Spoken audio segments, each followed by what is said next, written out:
Георгий. Георгий из Рязани.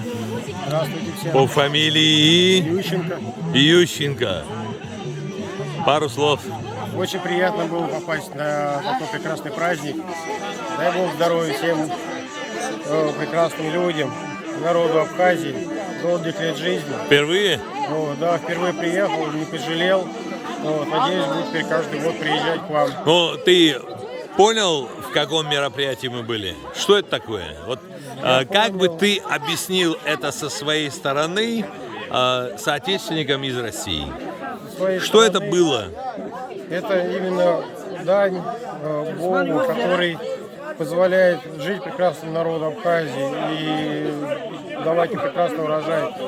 Это молитвенное место, которое посылают люди молитву Богу и получают ответ.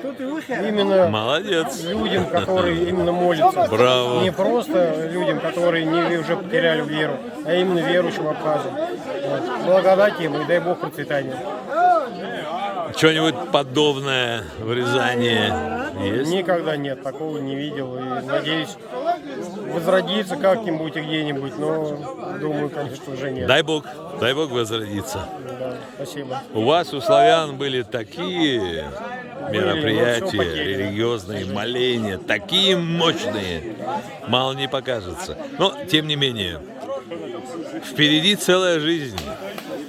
Да, жизнь на этом не заканчивается. Всех благ. Спасибо.